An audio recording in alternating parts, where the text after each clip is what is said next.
안녕하세요. 오늘은 10월 6일 금요일입니다. 갈라진 베델 제단. 열왕기상 13장 1절부터 10절까지 말씀입니다. 보라, 그때 하나님의 사람이 여호와의 말씀으로 말미암아 유다에서부터 베델에 이르니 마침 여로보암이 제단 곁에 서서 분향하는지라.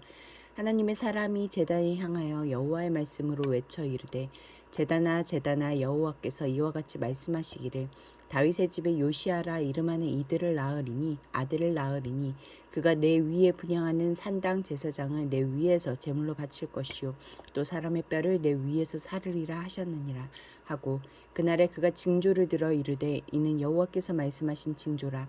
제단이 갈라지며 그 위에 있는 재가 쏟아지리라 하매, 여로보암 왕이 하나님의 사람이 베델에 있는 제단을 향하여 외쳐 말함을 들을 때에 제단에서 손을 펴며 그를 잡으라 하더라. 그를 향하여 편 손이 말라 다시 거두지 못하며, 하나님의 사람이 여호와의 말씀으로 보인 징조대로 제단이 갈라지며 재가 제단에서 쏟아진지라. 왕이 하나님의 사람에게 말하여 이르되, 청하건대 너는 나를 위하여 내 하나님 여호와께 은혜를 구하여 내 손이 다시 성하게 기도하라.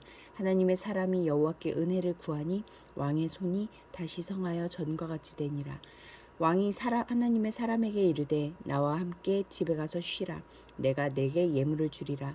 하나님의 사람이 왕께 대답하되, 왕께서 왕의 집 절반을 내게 준다 할지라도 나는 왕과 함께 들어가지도 아니하고 이곳에서는 떡도 먹지 아니하고 물도 마시지 아니하리니, 이는 곧 여호와의 말씀이 내게 명령하여 이르시기를, 떡도 먹지 말며 물도 마시지 말고 왔던 길로 되돌아가지 말라 하셨음이니이다 하고, 이에 다른 길로 가고 자기가 베델에 오던 길로 되돌아가지도 아니하니라. 1절과 2절 말씀에서 하나님은 어떤 분입니까?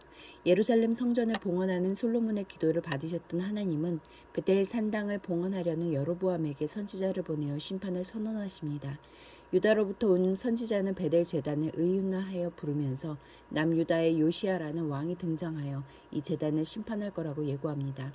약 300년 후 유다 왕 요시아는 종교 개혁을 단행하는 중에 이미 멸망한 북이스라엘까지 찾아가 베델의 제단을 회파하는 열심으로 이 예언을 성취합니다. 3절부터 5절까지 말씀에서 하나님은 어떤 분입니까? 여로보암은 정치적인 목적을 이루기 위해 하나님을 금송아지에 가두고 하나님의 집을 산당으로 축소했지만, 하나님은 여로보암의 눈앞에서 제단을 갈라버리심으로 결코 인간의 도구나 수단으로 소비되지 않으심을 보여주십니다. 또한 선지자를 사로잡으려는 여로보암의 손까지 말리셔서 결코 인간의 통제에 휘둘리지 않으심을 알리십니다. 하나님은 내 사적인 욕망과 야심에 제한되는 분이 아닙니다. 그러니 내 꿈만 앵무새처럼 반복하는 기도를 멈추고 하나님의 꿈이 무엇인지 여쭤야 합니다. 8절부터 11절까지 말씀에서 하나님은 어떤 분입니까? 유다의 선지자를 베델로 파송하시면서 길을 지체하게 하거나 되돌아가게 만드는 사람들의 호의와 대접을 무조건 거절하라고 명령하셨습니다. 사람들이 듣고 싶어하는 말씀을 들려주고 대가를 받는 것은 거짓 선지자의 길이기 때문입니다. 베델을 파괴를 선언해야 하는 사명의 특성상 여로보암을 비롯한 베델의 종교 지도자들이 저주를 축복으로 돌리기 위해 선지자를 유혹할 우려가 있으므로 임무를 완수하는 데 걸림돌이 될 일을 사전에 차단하시려는 것입니다. 하나님은 지금도 청중의 눈치와 기대에 좌지우지되지 않고 하나님의 시선만을 의식하며 말씀을 전하는 사역자들을 찾으십니다. 7절 말씀에서 나에게 주시는 교훈은 무엇입니까?